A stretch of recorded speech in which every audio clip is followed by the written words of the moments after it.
Magandang hapon sa atin mga Lodi. Lods, muling nagbabalik update doon sa ating pinost kahapon na isang Move It rider na involved accident doon sa Makati. Mga Lods,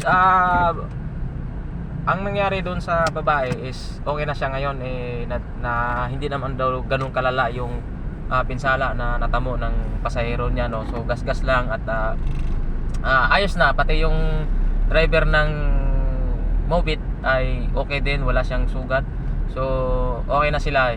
Ang pag-usapan natin ngayon is yung nagagalit, galit na galit yung iba dahil nga hindi nga daw talaga safe yung motor taxi. Mga Lods, unang-una wag tayong magalit kay driver, no. Kung nagkamali man siya, ika nga wala namang taong perpekto. So wag na natin siyang ibabash o ang atin lang ngayon is mahalaga ay okay na sila.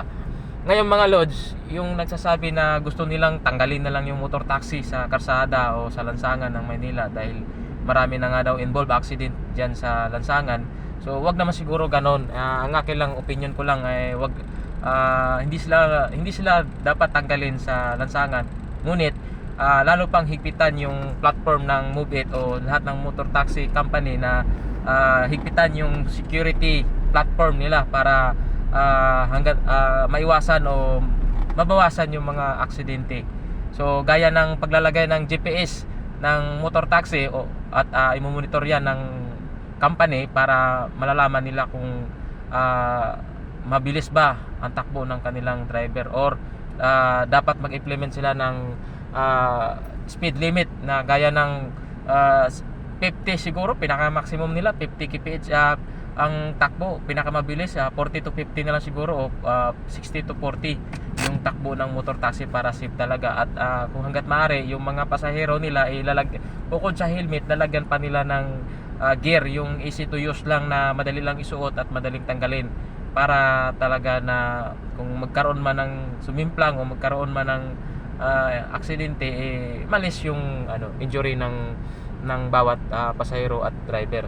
So yun mga Lods, wag na tayo magalit sa kanila. Kung kasalanan ng Move It na yun, wag natin idamay yung angkas at saka yung joyride. So lahat naman sila maayos naman yung sistema ng company nila, no.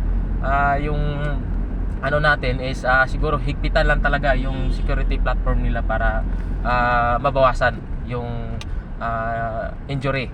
Yun mga Lods, maraming salamat at kung nagustuhan nyo yung video natin, paki-follow na lang sa ating Facebook page. Maraming salamat.